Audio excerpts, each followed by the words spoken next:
like the way they did In Memoriam this year and actually focused on the names, says Jen. Abso-fucking-lutely. You are so right. No frills, just the photo and the name on screen. I love In Memoriam. I watch old In Memoriam segments on YouTube because I'm a freak.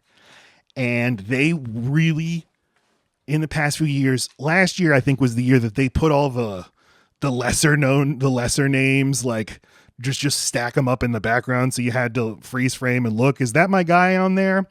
Nope. This time, just put a photo or put some footage, and the really important guys get a line of dialogue or so. But I was thinking about this.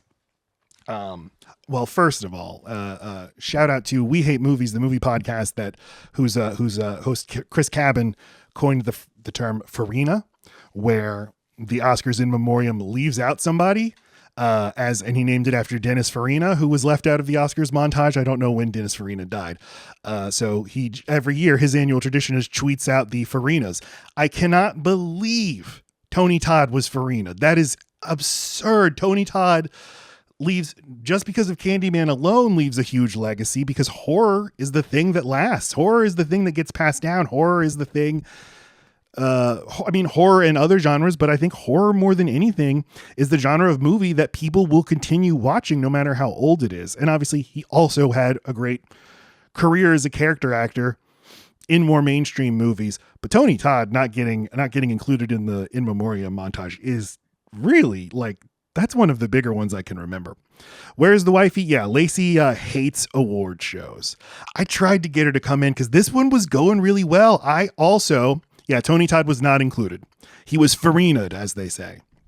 So In Memoriam, because I do video production that's what I do for a living, and some graphic design. I've done like Memoriam montages, and I was thinking, there's a lot of thought that has to go into the In Memoriam montage, and a lot of care into who gets the last, the final slot, because that's going to be that's what we are saying is the most important death this year. It's always fun ranking the deaths. Who had the most important death this year? And I was wondering, it has to be David Lynch. He's by far the most important figure in film. Obviously very important people like James Earl Jones, Gina Rowlands, lots of other people died last year, but David Lynch is the most important person who died, except the average Joe six-pack on the street doesn't know who David Lynch is, but movie people do know who he is. But then Gene Hackman goes and dies this week and so I was just thinking, whoever has to design this montage, there must be so many conference calls going on right now. What do we do about Gene Hackman? Because also the circumstances surrounding his death seem a little iffy. We don't want to learn something we don't want to know after we honored this man.